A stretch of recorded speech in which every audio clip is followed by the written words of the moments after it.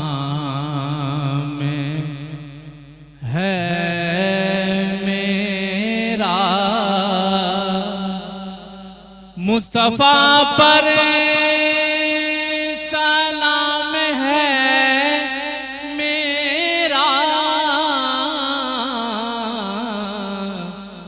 ऐसा बाये पयाम है मेरा,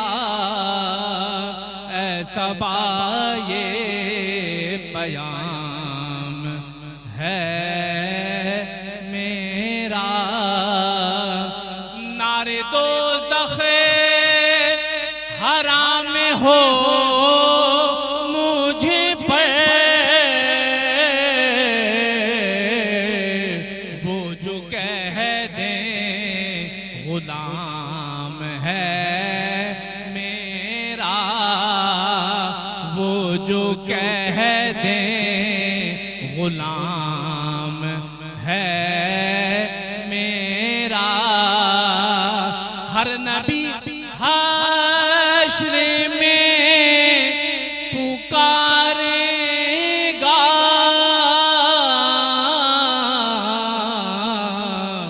बस मोहम्मद इमाम है मेरा, बस मोहम्मद इमाम है मेरा।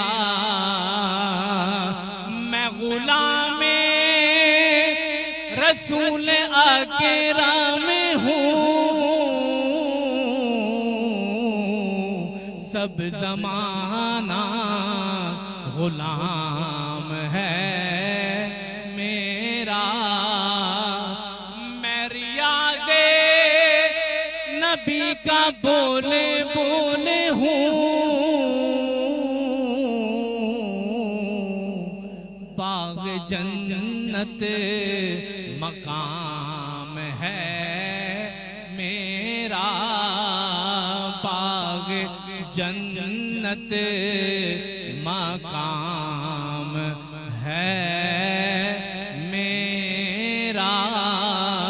मुस्तफा पर सलाम है मेरा। सल्लल्लाहु अलैहि वसल्लम। और क्या ही खूबसूरत कहना है, बिल्कुल ऐसे ही है। और नबी पाक सल्लल्लाहु अलैहि वसल्लम की जहाँ बात हो वहाँ खुशबुएं मुअत्तर हो जाती हैं। तो नातख़्वां हसीब सरवर्दी हमारे साथ मौजूद नाज़रीन, और बहुत ही खूबसूरत कलाम पेश करने की सादत हासिल कर रहे थे बारगाह रसालत माब सल्लल्लाहु अलैहि वसल्लम में।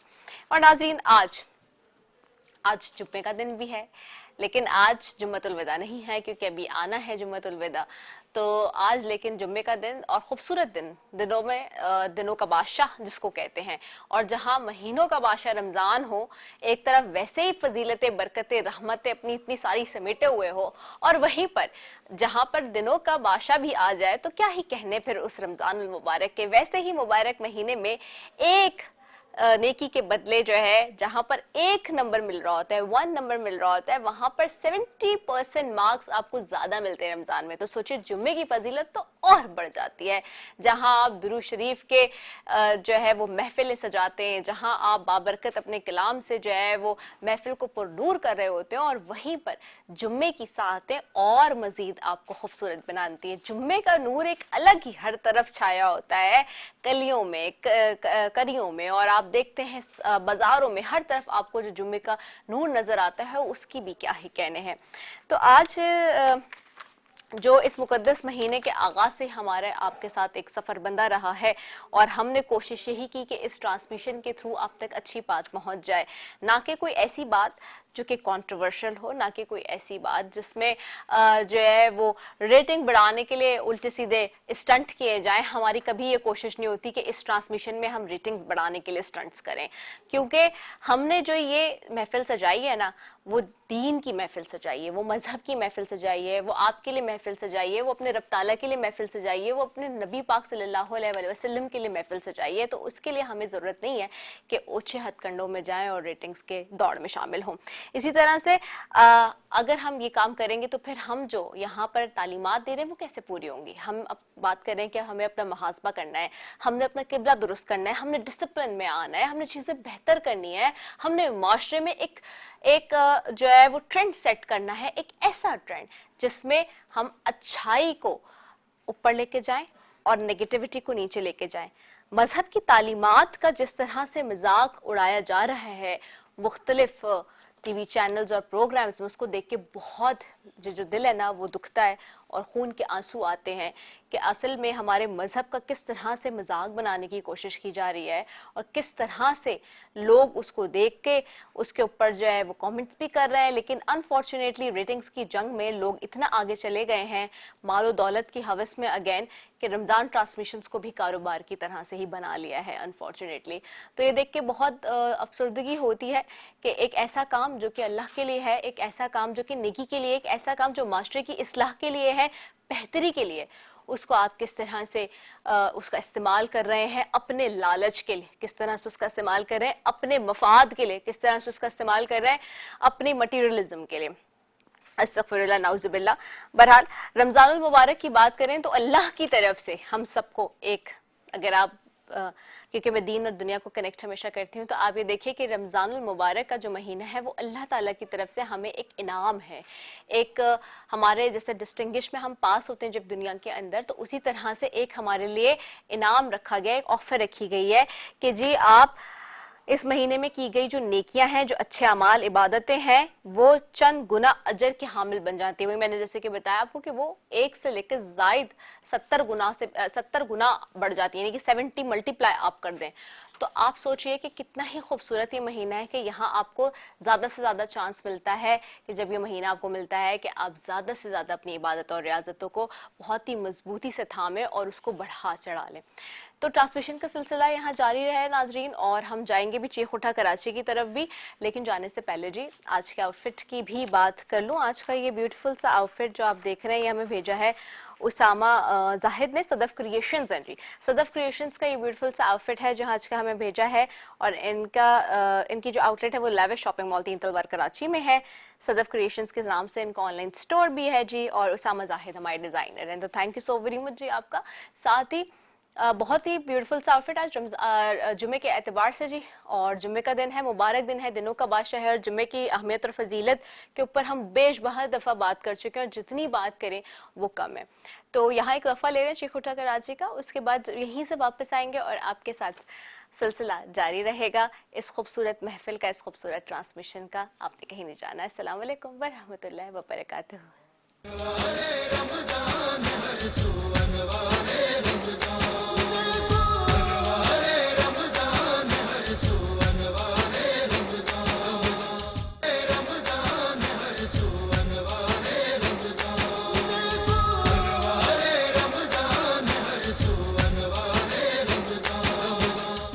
एक मरतबा फिर अनवारे रमजान की खुसूसी इफ्तार ट्रांसमिशन में K21 न्यूज के प्लेटफॉर्म से बरादरान इस्लाम आपकी मेजबान रसैफी आपको खुशामदीद कहती हूँ। और हम शेफ की तरफ गए थे, वहां से वापस आ गए। और नाजरीन आज जुम्मे का मुबारक दिन, दिनों का बादशाह जिसको कहा गया है, दिनों का सरदार जिसको कहा गया है, और फतह मक्का का दिन, मुसलमानों के लिए एक और फतह का दिन। आज एक और नवीद जो मुसलमानों को मिली, जो कि मुसलमानों के लिए फतह याबी की खुशखबरी के लेकर नवीद आया, और उनके लिए बड़ी कामयाबी का दिन है आज। साथ ही आज इस सेगमेंट में मेरे पास बड़े ही जबरदस्त खूबसूरत मेहमान भी हमारे साथ होंगे जो थ्रू आउट अब ट्रांसमिशन में हमारे साथ होंगे, और उनकी क्या ही कहने हैं कि उनको आप मुख्तलिफ टीवी चैनल्स में रमजान में खासतौर पर एसोसिएशन देखते हैं उनकी, और साथ ही उनकी आवाज के जादू की क्या बात करूं, उनकी शख्सियत की क्या बात करूं कि जब उनकी शख्सियत होती है सेट पे मौजूद तो फिर कोई और शख्सियत की नजर नहीं आती, मैं तो ये कहती हूँ। और मेरे तो भाइयों के जैसे हैं, हमेशा से बहुत मोहब्बत और बहुत एहतराम का रिश्ता, और आज उन्होंने हमें शर्फ बख्शा है। जबरदस्त आवाज के मालिक नोहा खां, मनकबत खां, नात खां, एंकर, और क्या क्या उनकी क्वालिटीज हैं कि मैं बताऊं तो बहुत देर हो जाएगी बताते बताते, तो डायरेक्ट उन्हीं के पास चलते हैं। अस्सलाम वालेकुम, कैसे हैं? वालेकुम अस्सलाम। हसन अयाज साहब कैसे हैं? ठीक ठाक रमजान की मुबारकबाद। आपको भी खैर मुबारक। तो और जुम्मा भी खास तौर पे आपको मुबारक। एग्जैक्टली आपको भी। तो बहुत देर नहीं कर दी आने में? बस देर नहीं की आने में, असल में थोड़ी मसरूफियत ऐसे चल रही थी कि हमने कहा कि पहला अशरा निकल जाए, उसके बाद फिर निकलते हैं, फिर आपको पता है इबादत के सिलसिले और जश्न वगैरह चल रहे थे। हाँ। और था मेरा माइंड था यहाँ आने का, है ना? तो मैंने कहा नहीं अब चलते हैं कंटिन्यू इंशाल्लाह। और आप सुना है रोजे सही गुजर रहे हैं आपके? अल्लाह का शुक्र है, बहुत अच्छे गुजर मैंने रहे देखा हैं। ट्रांसमिशन माशाल्लाह बहुत खूबसूरत ट्रांसमिशन, और क्या उलमाए कराम के साथ आपकी जो वो अंडरस्टैंडिंग है, जो आप क्वेश्चन करती हैं और क्या इल्मी जवाब आते हैं वहाँ से, वंडरफुल। हमारी कोशिश यही होती है कि इस ट्रांसमिशन से जो ट्रांसमिशन सजाने का मकसद है, रमजान की जो असल रूह है उसका पैगाम पहुंचे, ना कि कोई स्टंट्स पहुंचे। आपको एक सही बात बताऊं, आजकल मसला क्या चल रहा है कि देखें बुरा ना माने कोई तो बेहतर है, बुरा पर मान ये भी इशारा लो तो वहाँ किया जा रहा है कि रमजान की जो तकद्दुस है ना, एग्जैक्टली उसको पामाल किया कहीं ना जा रहा है। कुछ जगहों पे रखा नहीं जा रहा है। बेशक बेशक अजीब अजीब से सवालात कराए जाते हैं, हाँ। अजीब अजीब से जवाबात के, मतलब वो काट सकते हैं वो लोग इस तरह की। लेकिन अपने रेटिंग का जो हमारे यहाँ सिलसिला निकल चुका है, रेटिंग लाना बहुत आसान काम है भाई। रेटिंग लानी है तो उसकी बारगाह से लेके आओ, अल्लाह कि अकबर, वहां से क्या जो रेटिंग खूबसूरत मिलेगी ना बात। तुम्हें, बिल्कुल ऐसा ही है, बस फिर उसको कोई रोक नहीं सकता। ये दुनिया की जो बिल्कुल ऐसा ही है। गिलाजत जो है ना, उल्टी सीधी बातें करके, ये तो बड़ा इजी काम अच्छा, है। फिर आप देखिए मजहब को आपने स्टंट के तौर पे बना लिया, नाउजुबिल्लाह अस्तगफिरुल्लाह, मजहब का मजाक उड़ा रहे हैं। देखिए वो एक किसी उस पे वो शादियों की बात निकल पड़ी और उस पे उसका इतना तमस्खर बना दिया उस बात का कि जो मेरे रब का हुक्म है, जो मेरे नबी पाक का हुक्म है, उस हुक्म के आगे कोई कैसे सर उठा सकता है? मैंने वो क्लिप देखा था, कैसे सवाल उठा सकता है? कोई ऐसी बात मेरी और आपकी कोई औकात ही नहीं है। बिल्कुल बिल्कुल सही, बिल्कुल। और इस तरह से उसको क्रिटिसाइज किया जा रहा है, इस तरह से उसके ऊपर मजाक बनाया जा रहा है, और लोग जो है वो रेटिंग के लिए, अपने मटीरियलिज्म के लिए, पैसे की खातिर मजहब को बेच रहे हैं। ये कितना पैसा कमाओगे भाई? ये Exactly, पैसा कहाँ लेके कहाँ जाओगे? लेके मतलब जाओगे? जाना कहाँ है लेके, मुझे बताइए हाँ। आप। ये जो घर आज आपका घर है, ये कल किसी और का था, और ये कल Exactly. किसी और का हो जाएगा। Yes. आपका कुछ था ही नहीं, बिल्कुल ऐसा ही। खाली आता है तो खाली हाथ खाली जाना हाथ है, जाना है, तो फिर ये भागा दौड़ी किस बात की? किस बात की है? और दूसरा ये कि आज है तो कल नहीं है, किसी को बिल्कुल, क्या पता? बिल्कुल, आज है कल नहीं है ये पैसा, हमें नहीं पता कि हमारे हाथ में कितनी देर ये पैसा रहेगा और कब तक रहेगा। बस इंसान को बड़ा आदमी बनने का बहुत शौक है, बड़ा दिल चाह रहा है बड़ा आदमी बनने का। हाँ, बड़ा आदमी बनो, लेकिन बड़ा आदमी वो बनो जो मौला अली अलैहिस्सलाम ने कहा है। मौला अली अलैहिस्सलाम की अल्लाहु बारगाह में कोई आया और हाँ। रिदा उन्हें कहा कि मौला बड़ा आदमी कौन है? मौला ने मुस्कुरा के देखा, कहा बड़ा आदमी वो है कि जिसकी महफिल में कोई अपने आप को छोटा महसूस ना करे। अल्लाहु अकबर, ये वाला बिल्कुल बड़ा यही आदमी बात- बने ना ये भाई। बात, ये बिल्कुल यही बात है। और बड़ेपन की बात हो रही है, बड़ाई की बात हो रही है, तो आपकी मौजूदगी हो और हमदे बारी ताला ना हो, ऐसे कैसे हो सकता है? मैं कोशिश करता हूँ, आप साथ पढ़ेंगी। बिल्कुल, क्यों आपकी नहीं, आवाज मैं मैंने बिल्कुल एक आपका दिन साथ मैंने सुनी दूंगी। थी, आपकी आवाज माइक माशाल्लाह ले बहुत जी, अच्छी माइक पढ़ रही थी। लाएं, हाँ जी। और लाजिम बात है, बड़ा अच्छा लगेगा आप पढ़िएगा। चलिए मैं पेश कर रहा हूँ। मैं कोई तो है जो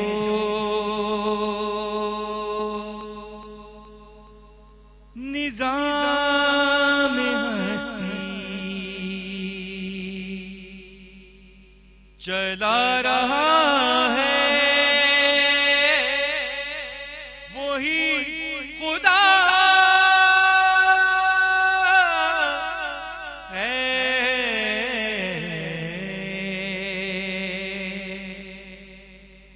दिखाई भी जो न दे नजर भी, वो आ रहा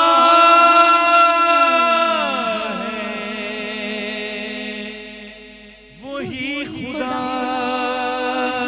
है, वही खुदा वही खुदा है, वही खुदा है। ये दो जहां है,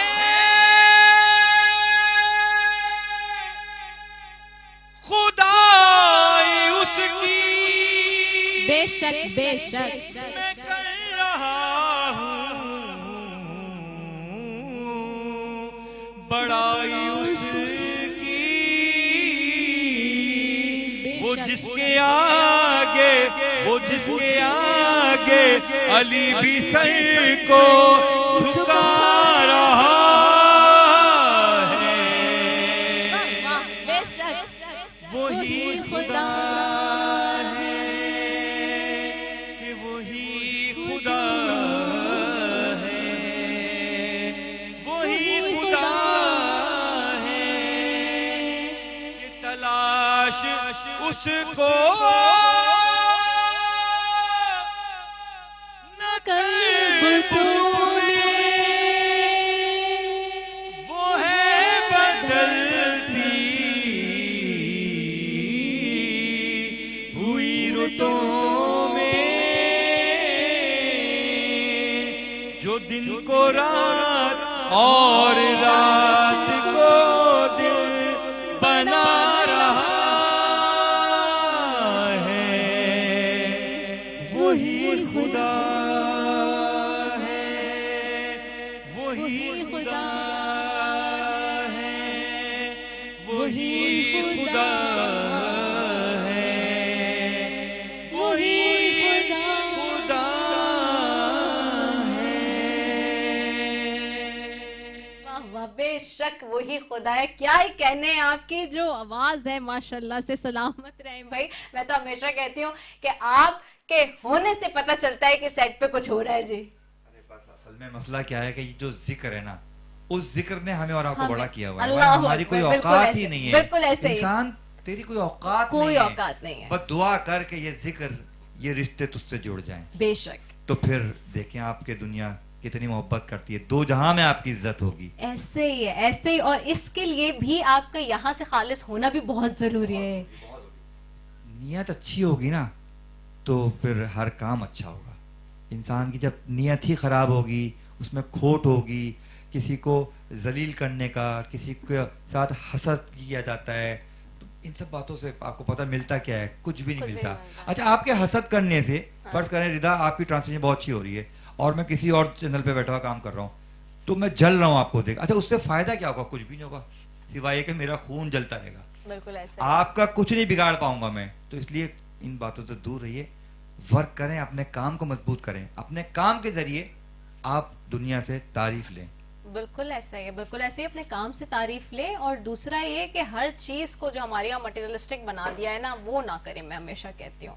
क्योंकि देखिए ना, बात सबसे इम्पोर्टेंट ये है कि जहां पर भी हमने मटेरियलिस्टिक अप्रोच शुरू कर दी है ना, वहीं पर हमारा वो जो कनेक्शन है ना एक, वो उस तरह से नजर नहीं आ रहा होता। हाँ ठीक है, हम रेटिंग्स की खातिर तो दुनियावी वाहवाही ले लेंगे, लेकिन जिस काम के लिए हम यहाँ बैठे हैं उसकी जो बात है वो नहीं आएगी। मैं ही कह रहा हूँ, रेटिंग लेने के लिए, तमाम चीजें लेने के लिए आपका क्या काम काफी नहीं है क्या?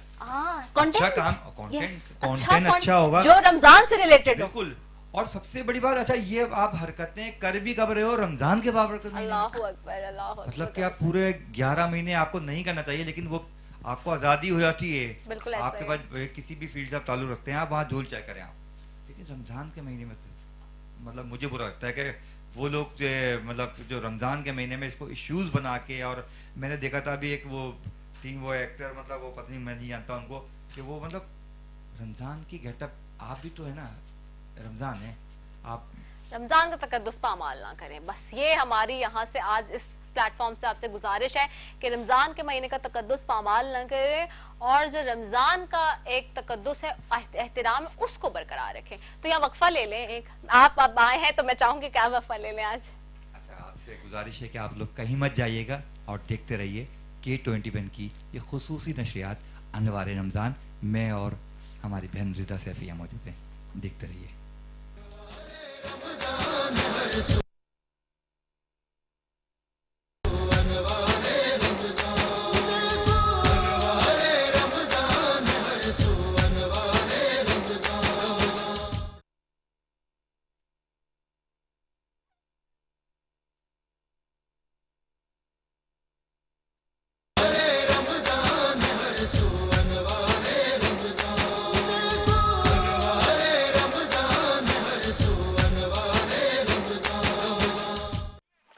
मरतबा फिर अनवार रमजान की खुसूसी इफ्तार ट्रांसमिशन में K21 न्यूज के प्लेटफॉर्म से बरादरान इस्लाम आपकी मेजबान रिदा सैफी आपको खुश आमदीद कहती हूँ। नाजरीन, ये हमारा सेगमेंट इस वक्त अब हमारे साथ उलमा कराम भी हमारी गुफ्तगू में हमारे साथ शामिल शरीक होते हैं और उनसे भी हम अपने मौजू के ऊपर हवाले से बात करते हैं। आज का दिन फतह मक्का के साथ साथ खास दिन है जिसके मुतालिक गुफ्तगू करने का हक बनता है, लेकिन साथ अपने उलमा कराम का के भी तारुफ करा दूं। मुफ्ती मोहम्मद नुमान साहब मेरे साथ मौजूद हैं, अल्लामा अतहर हुसैन मशदी साहब हैं। आप दोनों मौजूद मेहमानों को शुक्रिया कि आप दोनों हमारे साथ ज्वाइन करें, और हसन अयाज साहब तो ऑलरेडी हमारे साथ पहले से ही मौजूद हैं इस ट्रांसमिशन में आज, तो welcome to all of you.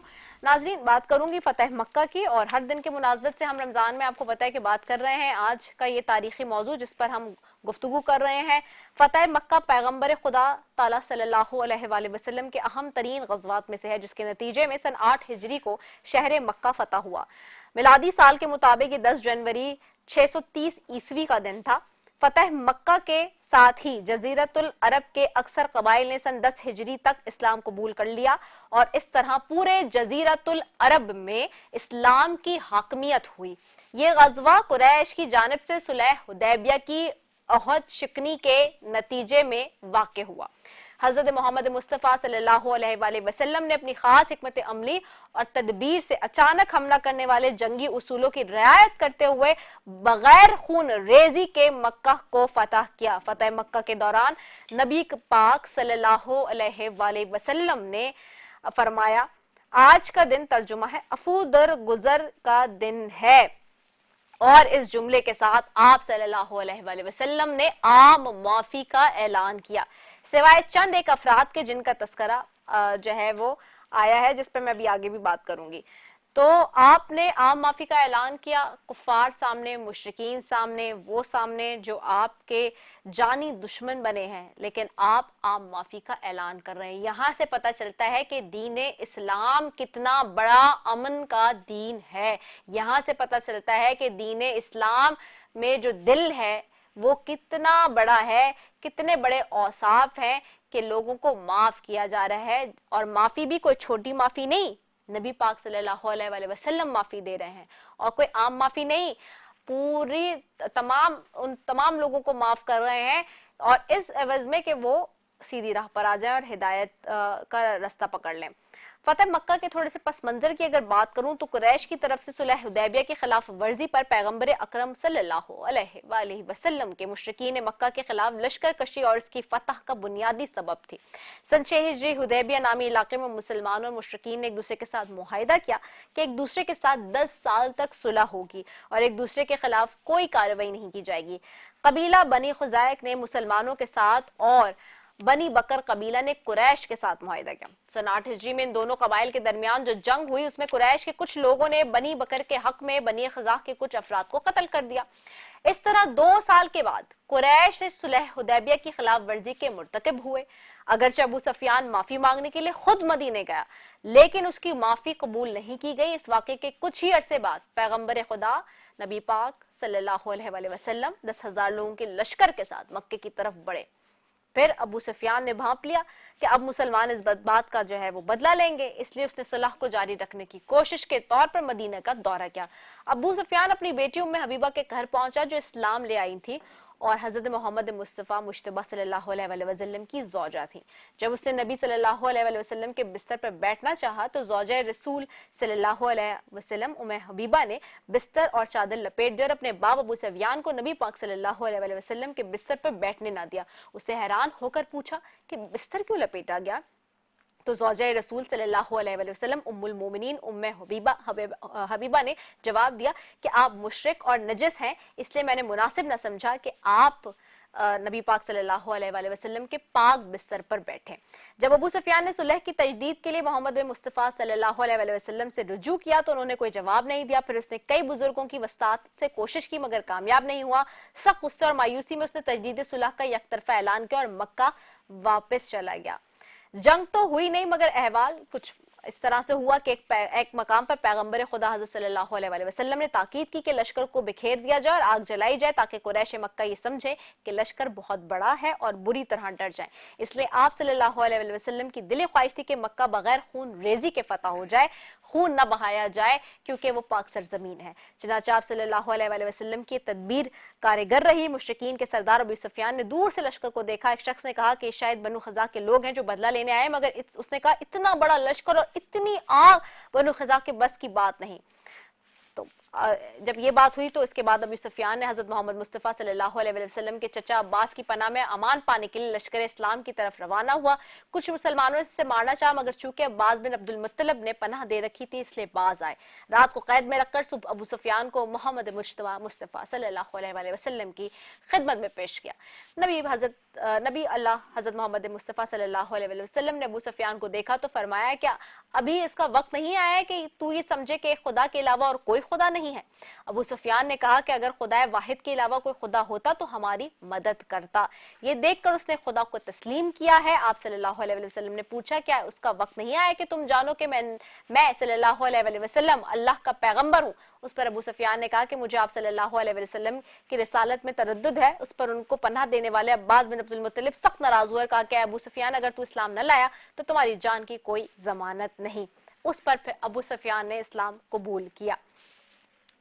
आगे भी ये किस्सा लंबा है काफ़ी, इस पे मैं आपको फिर पेश करती रहूंगी, लेकिन अपने उलमाए कराम की तरफ जाऊंगी। मुफ्ती नुमान बैठे, मुफ्ती साहब आपकी तरफ आऊंगे। मुफ्ती साहब, फतेह मक्का का दिन और इंतहाई अहम ये दिन मुसलमानों की फतूहात में से एक बड़ी फतह, और मक्का जब फतह हो रहा है तो नबी पाक सल्लल्लाहु अलैहि वसल्लम वहाँ पे एक कतरा भी खून का ना बहे और पाक मुकद्दस सरजमीन पे कोई खून रेजी ना हो उसका भी ख्याल रख रहे हैं। और आज जबकि हम देखते हैं, इसको मैं लिंक अप करना चाह रही हूँ गजा से। आप देखें कि वो पाक सरजमीन है, लेकिन आपके सामने है कि गजा में क्या हो रहा है।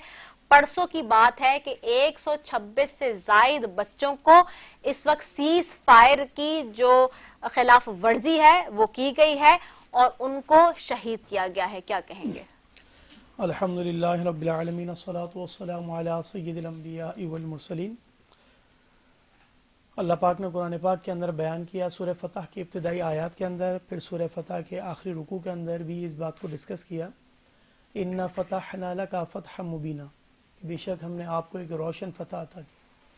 आज का दिन जो मुनासबत रखता है एक अजीम वाक़ये से, और हम बिलखुसूस चाहेंगे, और ये K21 मुझे इस वजह से भी आप लोग की नशरियात में आने का और बात करने का शौक़ है कि हर वो टॉपिक जो रमज़ान मुबारक के अंदर रूनुमा हुआ उसको हाईलाइट किया जाता है, और इसकी speciality specially for the youngster, ताकि हमारी यंग जनरेशन को पता चले कि रमज़ान का मतलब सिर्फ सहरी, इफ्तारी, रोज़ा और तरावी नहीं है, ये बहुत सारी चीज़ें लेकर हमारे पास आया है।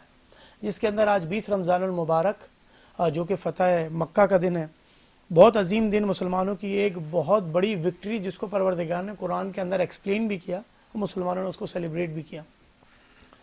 इसका पूरा पस मंज़र आपने अपने इंटरव्यू के अंदर बता दिया। बस छोटी सी बात ये करना चाहूँगा कि इसका लिंक होता है सुलह हुदैबिया से। जी, सुलह हुदैबिया से लिंक इस तरह होता है कि जब उसके अंदर ये लिख दी गई थी बात कि there would not be no war between Muslims and Quraysh for 10 years, जब 10 साल तक वॉर नहीं होगी मुसलमानों और कुरैश के दरमियान, तो कुरैश मक्का ने उस जो बात लिखी गई थी उसकी अहद शिकनी की और बनु बकर ने अटैक किया बनु खुजा के ऊपर।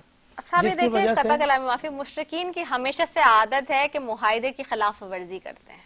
जी बिल्कुल। तो जब बनु बकर ने अटैक किया बनु खुजा के ऊपर, तो उसकी वजह से वो ट्रीटी डिसॉल्व हो गई और आप अलैहिस्सलाम ने 3 शराइत उनके सामने रखी। पहली शर्त आप अलैहिस्सलाम ने ये रखी कि जिन्होंने अटैक किया उनको हमारे हवाले किया जाए ताकि हम ब्लड मनी ले लें। दूसरी शर्त ये की थी या तो उनकी ब्लड मनी पे की जाए, और तीसरी शर्त ये थी कि आप इस ट्रीटी को डिसॉल्व करें ताकि फिर मैं अपना नेक्स्ट स्टेप ले सकूं। तो मक्का के लोगों ने कहा कि ठीक है हम ट्रीटी को डिसॉल्व करते हैं। तो उसके नतीजे में फतह मक्का अमल में आई।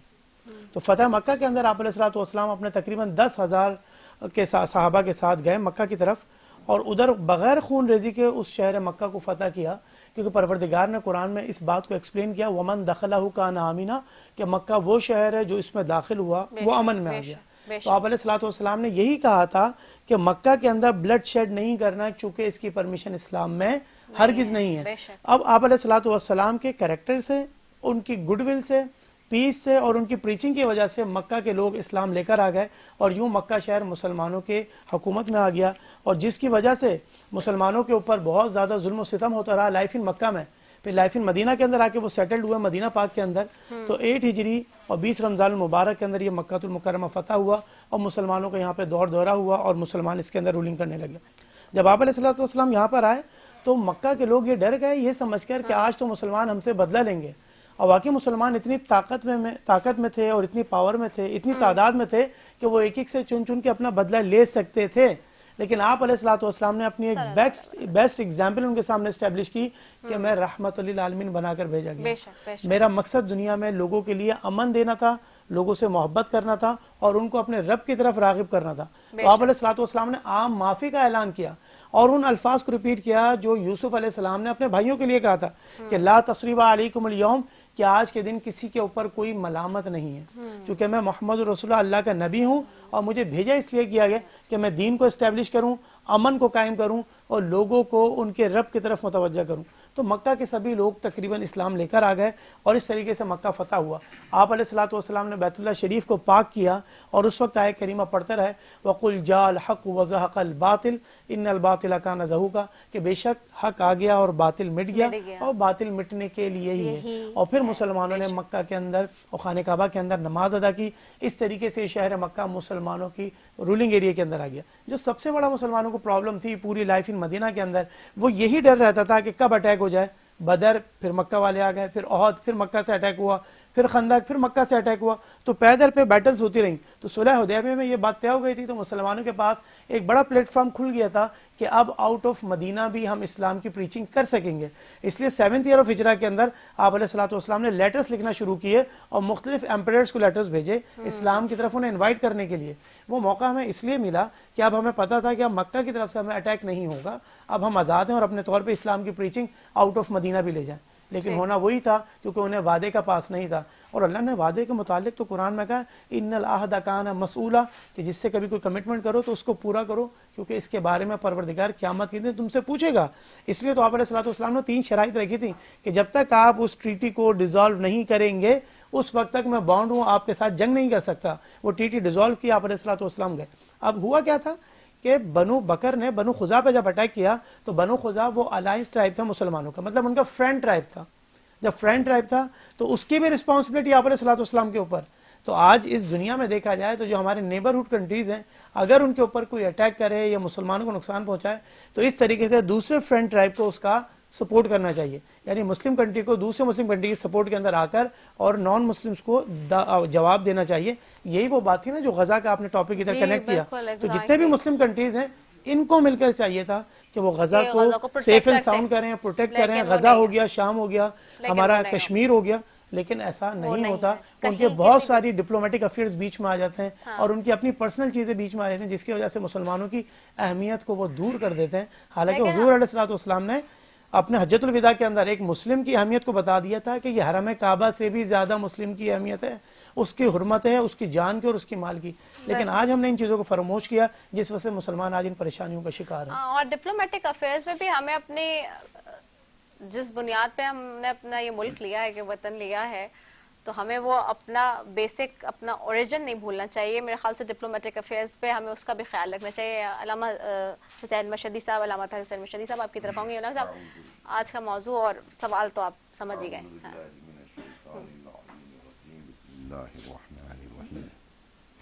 इन्ना फतहना लक फतहुन मुबीन, ये तो बहुत मारूफ आयत करीमा।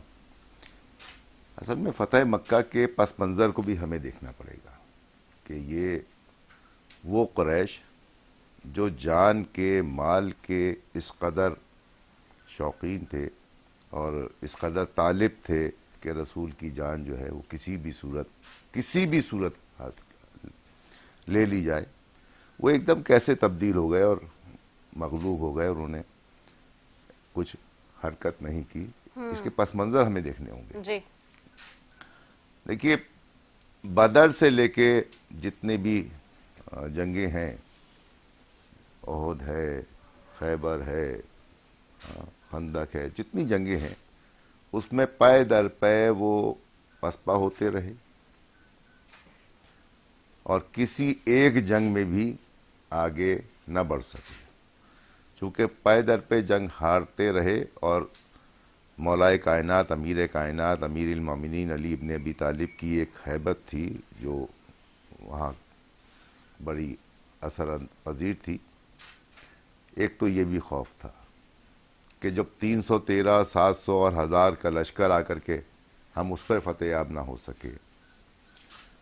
फिर असल जो है फतेह मक्का, वो फतेह उस दिन की फतेह है कि जैसे फतेह मुबीन कहा, सुलह फतेह मुबीन का, बिल्कुल हुदैबिया, ऐसे। असल फतह वो है। वहाँ से एक मोरल भी एक असर पड़ा और किरदार का भी एक असर गया। तो असातीर जो थे वहाँ के, वो समझ चुके थे कि ताकत भी इनके पास आ चुकी है, सलाहियत भी इनके पास मौजूद है और शजा तरीन अफराद भी इनके पास मौजूद हैं, और उसमें शजाए अजीम जो है अमीर कायनात अली इब्न अबी तालिब मौजूद हैं। ये तमाम पस मंज़र उनके सामने था। ऐसे में जाहिर है ये मिजाज होता है, जैसे अभी आपने लुक़मा लिया था कि काफिरों की और मुश्रिकों की आदत है। ये हर उस इंसान की आदत है कि जिसको यकीन नहीं कि परवरदिगार है। अल्लाह अकबर, क्या खूबसूरत बात। बेशक बेशक। ये इसका मिसाल मैं दे दूं, बेशक आप ऐसे। सब देख रहे हैं, कैमरे की आंख मुझे देख रही है। बिल्कुल।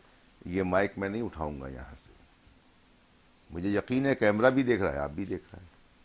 अब क्या अल्लाह कह रहा है कि मैं हर लम्हे देख रहा हूं, उसको रिकॉर्ड भी रिकॉर्डिंग कर रहा हूँ, फिर एग्जैक्टली। भी मैं गलत काम कर रहा हूं। तो हाँ। इसका माना ये हुआ कि मेरा यकीन नहीं है परवरदिगार पर, कैमरे पर यकीन है, आप पर अल्लाह यकीन है। अकबर, क्या खूबसूरत। तो हर उस शख्स के लिए है कि जिसको यकीन नहीं। तो ये तमाम सिनेरियोस देखने पड़ेंगे हमें। असल फतह उस दिन हुई कि वो 2 बरस का रहा, ठीक है, हो गई, और ये भी होना था ताकि आगे बात बढ़े। अब जब लश्कर की तैयारी हुई तो रसूल खुदा ने पहली बार सल्लल्लाहु अलैहि वसल्लम ने बिल्कुल खामोश तरीके से, यानी अपने करीब के दोस्तों, साथियों, किसी को खबर नहीं होने दी, और एक बड़ा लश्कर तैयार किया जिसकी तादाद बताई जाती है कोई 10,000 का लश्कर था। यानी उसकी खबर ही नहीं हुई। हल्की सी एक खबर बस घर में जो उनकी ज़ौज थी सबसे आखिरी जनाब आयशा, तो उन तक पहुंची और वहाँ से फिर उनके बाबा तक पहुंची। बाबा ने फिर मज़ीद तफसील मालूम की तो वो तफसीलात थी नहीं मौजूद। यानी इस कदर खामोशी के साथ इसकी तैयारी की गई कि किसी को खबर ही नहीं हो, इसलिए कि यहाँ बहुत से लोग थे जिनके दिल वहाँ पर मौजूद थे, जिन जासूसी कर रहे थे, इस खबर ही नहीं होने दी। बेशक। आलम बेखबरी में ये लश्कर चला, और जब लश्कर पहुंचा तो हिकमत भी साथ में रखी का इस लश्कर को ऐसे फैला दो और मुंतशिर करके दूर तक ले जाओ। यानी वहाँ जब शब की तारीकी में पहुँचे और मशले को इस कदर रोशन करो और बड़ी मशलें रखो कि दूर से महसूस हो कि गोया आग का समंदर आ रहा है। तो मैंने कहा ना, पहले से हैबत थी, अब जो ये लश्कर देखा तो मजीद हैबत हो गई। तो उस हैबत से, खौफ से वो बिल्कुल मरून हो गए और खामोशी हो गए, और आने के बाद में कदमों पे सर रख दिया और खुद ही आ गए और आगे कहा, या रसूलल्लाह, हम अब जो है लश्कर से हमला नहीं करेंगे। इस तरह ये फतह हो गया। पहला तो एक इसका ये सिनेरियो है। दूसरा इसका ये है कि जैसे अभी अर्ज़ की गई कि खाने काबा में 360 बुत थे। ये 307 कबाइल थे, हर कबीले का एक बुत था। एक बुत था, हाँ, बिल्कुल उसमें ऐसे। 3 कबीले बड़े हैं, हाँ। लात, मनात, उज़्ज़ा, और ज़ान। वो सबसे बुलंद थे, उनके Exactly। भी बड़े बुत थे। अब जब आप वहाँ पहुँचे हैं तो अब मैं तारीख़ तबरी लूँ, मिशकात लूँ, आपकी सही बुखारी लूँ, सही मुस्लिम लूँ, बहुत सी रिवायात मेरे पास मौजूद हैं। तफसील नहीं है कि मैं पूरी डिटेल पेश करूँ। इन सब में ये मौजूद है कि आप पहुँचे और पहुँचने के बाद रसूलुल्लाह सल्लल्लाहु अलैहि वसल्लम ने खड़े हुए और कहा कि अली, इन बुतों को तोड़ दीजिए। और ये कह के अपने कांधे को झुकाया जिस पे मोहर नबूवत हुआ करती थी। वहाँ पाए अक़दस रखे, मौलाए कायनात, अमीर कायनात अली इब्न अबी तालिब अलैहिस्सलाम ने आपने बुलंद किया। बुलंद करके पूछा, अली क्या महसूस कर रहे हो? कहा, या रसूलल्लाह, चाहूं तो हाथ बढ़ा के अर्श के कंगूरों को तोड़ लूं। अल्लाह अकबर, सुभान अल्लाह, सुभान अल्लाह। फिर आपने तमाम बुतों को मिस्मार किया, तोड़ा, और तोड़ने के बाद में ये दूसरा इसका वाक़या। फिर लश्कर सारा जमा होकर के पहुंच गया, अबू सुफियान समेत। वो तफसील भी आपने सुनी ली है जी। के चचा ने उनको अमान दी। जो पीछे आए थे उसमें जनाब उमर थे, जनाब और दीगर साहबी थे जो कत्ल करने आ रहे थे। उनके नाम पूरे मौजूद हैं तारीख में, आप डिटेल देख लेंगी, आप तो यूट्यूब पर भी मौजूद हैं। कहा नहीं, अमान दे दी है। किसने दिए? रसूल के चचा ने दिए, जनाब अबू। खैर वहाँ से गए रसूल अल्लाह के पास, वहाँ भी वाक़या है कि मैं आपको रसूल तो नहीं मानता। फिर आपने कहा अगर नहीं मानते हो तो कत्ल कर दिए जाओगे। कत्ल कर दिया। फिर वो आगे खौफ थे जान का, उस खौफ की वजह से फिर खामोश हो गए। कहेंगे ठीक है जी, हम गैर मशरूत जो है माफ़ी मांगते हैं और मुसलमान हो जाते। तो ये खौफ का अंसर ज़्यादा हमें नज़र आता है कि खौफ से ये लोग सब मरगूब हुए। और फिर रसूल की सीरत कि जब रसूल के पास आए, रसूल की सीरत देखी, गुर्बत हासिल की, तो कुछ लोग मुनकलिब हुए और वाक़ई रसूल के साथ हो गए। ये भी एक हकीकत है। फिर तीसरा एक वाक़या इसका ये है कि कहा ठीक है अबू सुफियान को हमने माफ़ किया है, अब अगर इसके घर से भी कोई, इसके घर के पर्दे से भी लिपट जाएगा तो उसको भी माफ़ कर देंगे। या रहमतुल आलमीन ने अपनी रहमत को आम किया। ये तीसरा वाक़या इसका ये आता है। तो परवरदिगार आलम ने इस फतह को फ़तेह मुबीन से तशबीह दी, और ऐसी फतह जो किरदार से हो, गुफ्तार से हो, तलवार से ना हो, वो बुलंद होती है। ऐसी बिल्कुल ऐसे। क्या खूबसूरत तरीके से बयान किया दोनों हमारे उलमाए कराम ने। यहाँ एक वक्फा लेते हैं, वक्फे के बाद हाजिर होंगे। एक और मेहमान भी हमें ज्वाइन करेंगे। रोजाना की तरह आपको पता है हमारा सेगमेंट होता है, मेहमान होते हैं उसके अंदर, तो कहीं नहीं जाए आप, स्टे ट्यून। अस्सलाम वालेकुम व रहमतुल्लाहि व बरकातुहू।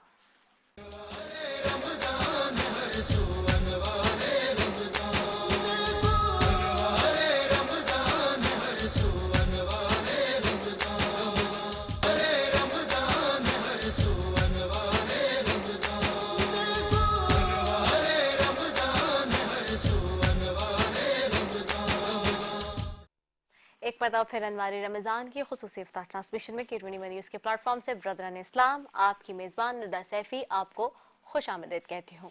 20वां रोज़ा, दूसरा अशरा, मग़फ़िरत का अशरा, फ़तह मक्का का दिन, और आज के बाद अभी मगरिब के बाद हम तीसरे अशरे में दाखिल हो जाएंगे।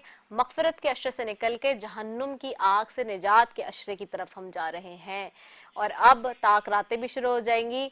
तो ए मोमिनो, ए मुसलमानों, ए लोगो, अपने हालात पर नज़र डाल लो, और अगर अपनी तैयारी अब तक नहीं की इन 20 दिनों में, तो 10 दिन जो रह गए हैं उनके अंदर कोशिश करो कि अपने गुनाहों की तौबा और बख्शिश करवा लो। एक और बहुत ही ज़बरदस्त और खूबसूरत मेहमान आज हमारे सेट की जीनत बने हैं जी। बैरिस्टर ख्वाजा नवीद अहमद साहब हैं, एडवोकेट हैं सुप्रीम कोर्ट ऑफ पाकिस्तान के, और सीनियर वाइस प्रेसिडेंट भी रहे supreme court bar association of Pakistan के, लीगल एडवाइज़र होते हैं, ज़ाहिर सी कानूनदान है सीनियर, उनको खुश आमदीद कहेंगे। बहुत शुक्रिया। अस्सलाम वालेकुम, रमजान की मुबारकबाद सर। आपको भी मुबारक हो। आप अपना कीमती वक्त निकाल के हमारे सेट पे लेकर आए और आपको खुशामदीद भी कहेंगे। तो रमजान कैसे गुजर रहे हैं? आपका बहुत ज्यादा मुझे पता है टफ स्केड्यूल होता है, और सोने का भी टाइम नहीं मिल रहा होता, क्योंकि सुबह सुबह कोर्ट्स होती हैं, सहरी करके आप लोग जब सोते हैं तो केसेस लगे हुए होते हैं, तो कैसे मैनेज करते हैं? नौजवान नस्ल को जरा बताएं ना सारा। बस जी विल पावर होनी चाहिए, सारे काम हो जाते हैं, ना करना हो तो कुछ भी ना करना। नींद में बड़ा मजा आता है, बस वो सैक्रिफाइस करनी पड़ती है। मेरी हॉबी सोना है, सोने में बड़ा मजा आता है। अच्छा, लेकिन अब क्या करें, सोना मिलता ही नहीं। हाँ, बिल्कुल ऐसा ही है, ऐसा ही है। क्योंकि मैं देख रही होती हूँ खासतौर पे जो हमारे जितने भी कानूनदान हैं, वो इस महीने में तो उनका स्केड्यूल बहुत टफ हो जाता है, क्योंकि आप लोग को सुबह सुबह कोर्ट जाना होता है। कोर्ट्स तो खुले हुए हैं, वही अपने टाइमिंग्स पे चल रहे हैं, वही ऑफिस टाइमिंग्स पे, और अर्ली अगर कोई लग जाए केस तो फिर तो आप लोग की जाना पड़ता है, ख्वारी हो जाती है बहुत ज्यादा। तो ये तो है। तो आप हमारी नौजवान नस्ल को खासतौर पे चूंकि लोग देखते हैं, मैं इसलिए आप जो जितने भी हमारे सीनियर यहाँ आते हैं तो उनसे मेरा ये सवाल करने का मकसद ये होता है, क्योंकि 70% पॉपुलेशन हमारी यूथ पर है। आपको पता है पाकिस्तान की 70% आबादी इस वक्त हमारा सरमाया ही वो है, और उनको बहुत दफा जो है ट्रबल्स भी आ रही होती हैं। वो तो आपके जैसे लोगों से वो सीख रहे होते हैं, देख रहे होते हैं, जब सुन रहे होते हैं और रहनुमाई ले रहे होते हैं। तो क्या चीज है जो आपको मोटिवेट रखती है अपनी जिंदगी में? मोटिवेट तो बस यही है कि देखें, आप बात ये है कि आप खुद भी इसमें मीडिया में भी हैं कि किसी भी शोबे में नाम पैदा करना जो है वो आसान है, लेकिन जब एक दफ़ा नाम पैदा हो जाए उसको मेंटेन रखना बहुत मुश्किल है। तो ये मेंटेनेंस का जो सिलसिला है ना, ये मोटिवेट रखता है, क्योंकि आपने जरा सी थोड़ी सी सुस्ती की तो आप ऊपर से आपका ग्राफ 2 मिनटों में नीचे आ जाता है। सही। तो नीचे से ऊपर जाना आसान है, लेकिन वहां पे कायम रहना बहुत मुश्किल है। ये तो बिल्कुल आपने बहुत उसके लिए सारी स्ट्रगल है, क्योंकि अब और मजीद ऊपर जाने की गुंजाइश है नहीं। हाँ। हाई कोर्ट का जज भी रह गया, एडवोकेट जनरल सिंध भी रह गया, बिल्कुल ऐसे। कोई और ओहदा बाकी रहा नहीं। बिल्कुल तो अब ये है कि जो रह गया उसको मेंटेन रखना है, डेकोरम रखना है। सही।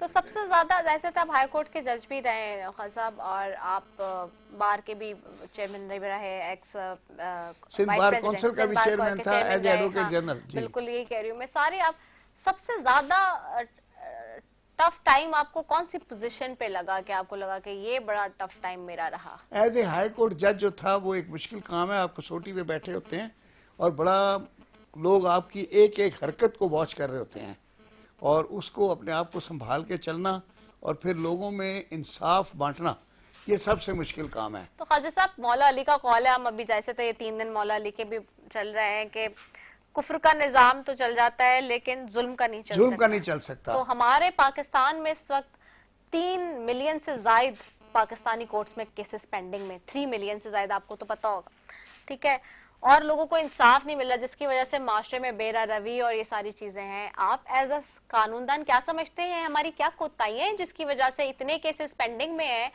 प्लस ये अगर इंसाफ नहीं देंगे लोगों को तो सिस्टम कोलैप्स कर जाएगा, जो हमें नजर भी आ रहा होता है। बिल्कुल, ये जब अदालतों से इंसाफ ना मिले तो लोग जो है कानून अपने हाथ में ले लेते हैं, और जो कानून में जब हाथ लेते हैं तो उसे अनार्की कहते हैं। समझो कि वहाँ कानून फिर ख़त्म हो जाता है।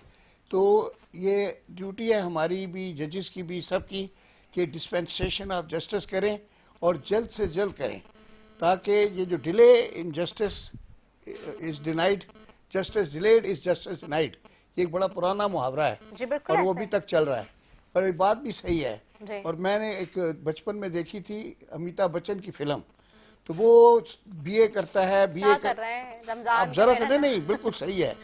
वो बीए करके जाता है, सुबह से शाम तक नौकरी ढूंढने, दरखास्तें देने, और उसको कुछ नहीं मिलता। तो घर आता है तो उसकी माँ जो थी वो पूजा पाठ कर रही होती है। तो आके बड़े गुस्से से अपनी माँ से कहता है कि छोड़ दो, ये भगवान कुछ नहीं करता, इसके पास कुछ भी नहीं है।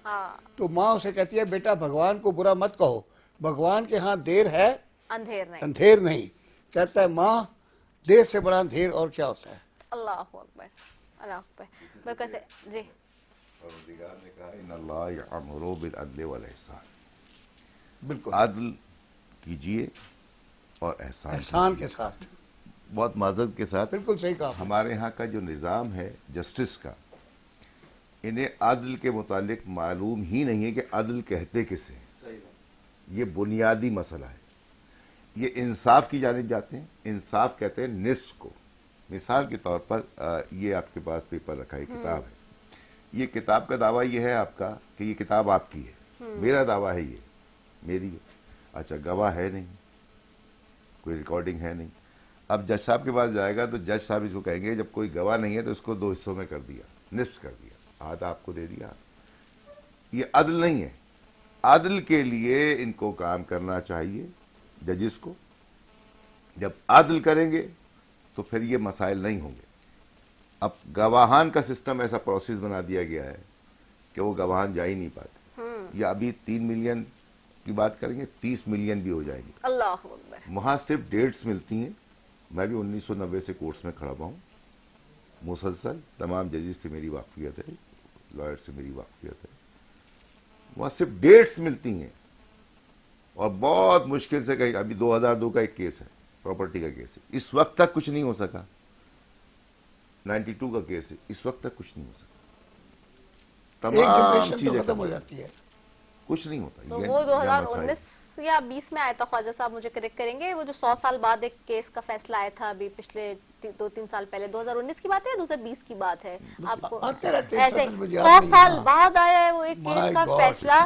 तो उन्होंने कहा 100 साल में, तो मतलब वो पाकिस्तान बनने से पहले का प्रॉपर्टी का केस था जो उसके बाद अब हल हुआ, और आप इमेजिन करें कि वो देख के आदल हम मालूम हो ना कि आदल कि सीखेंगे, हम आदल सर कहते पकड़ हैं के बैठ गए कि उनकी तो सारी नस्लें ही मर गई, खप गई, और अब वो पता नहीं कौन सी उनकी 7th 8th कौन सी या 10th जनरेशन थी जिसको वो मिला है।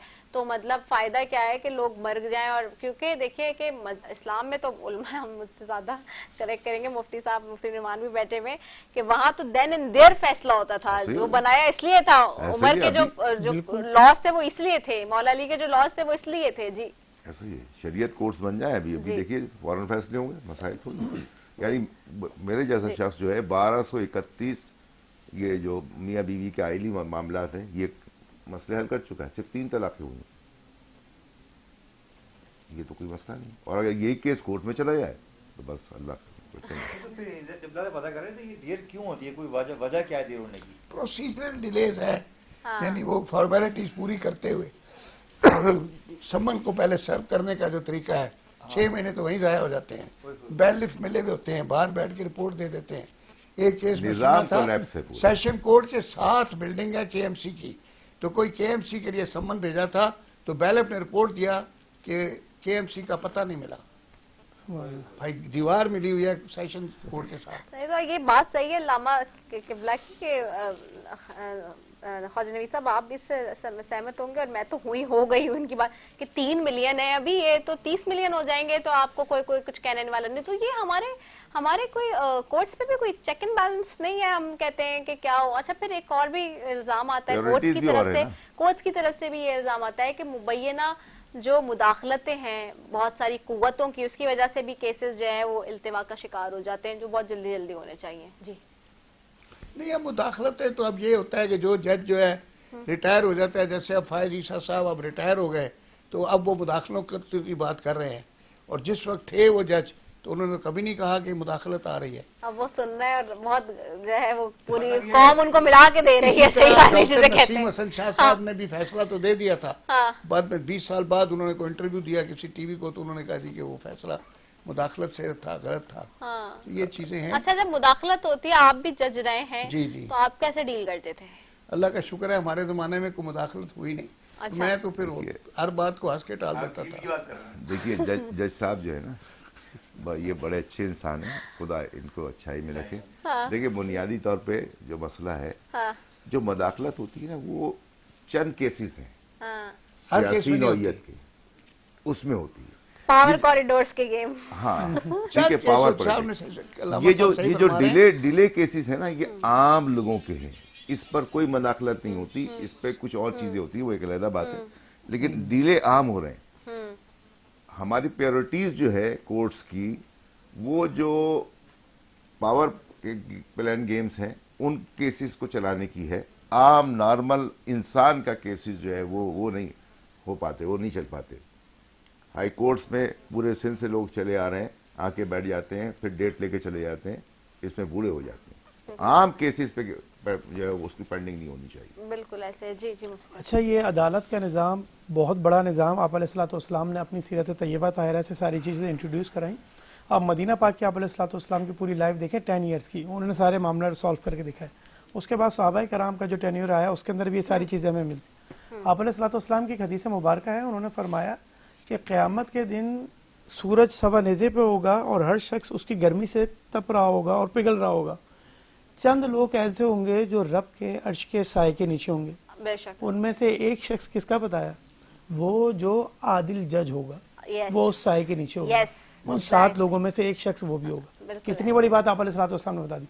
दूसरी बात, अगर एक सच्चा आदिल जज है जो इंसाफ और दीन के मुताबिक और तकाज़ों के मुताबिक करता है तो वो आप अलैहिस्सलाम की मैयत में होगा। उसको इतना बड़ा मकाम एक ये भी मिला।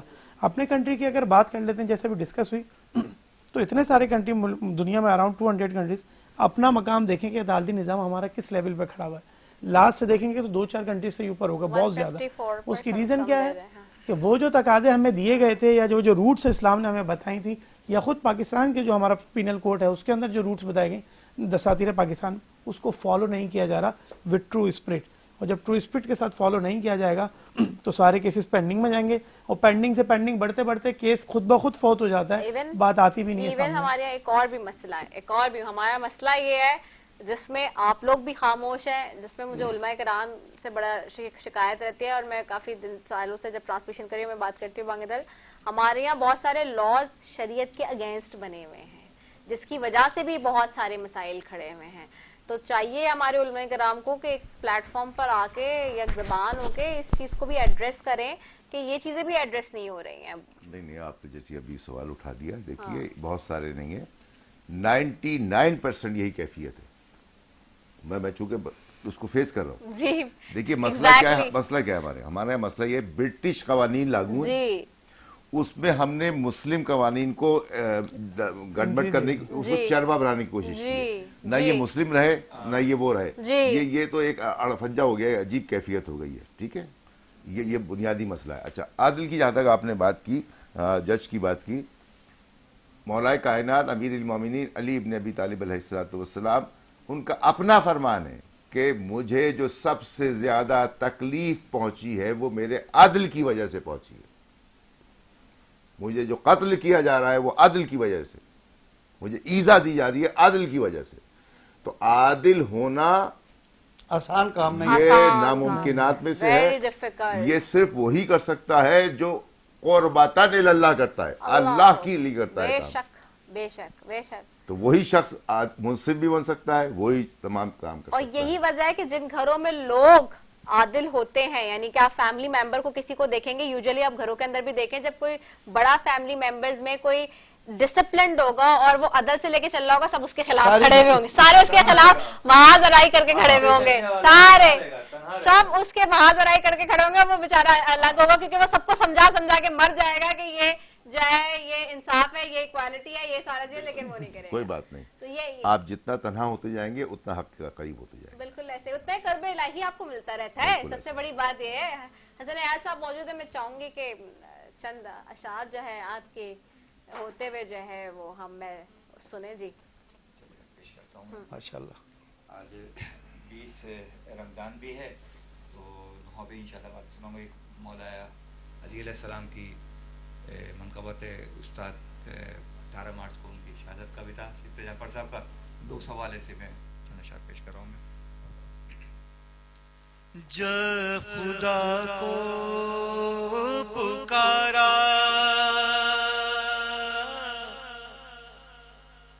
अली आ गए,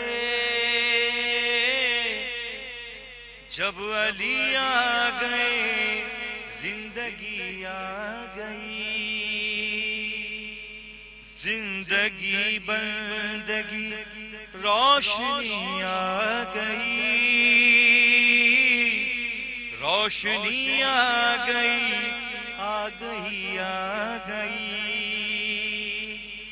कि मौत उनके मुहिबों को आती नहीं, आ भी जाए तो फिर बच के जाती नहीं। मौत का क्या खतर, मौत से क्या हज़र,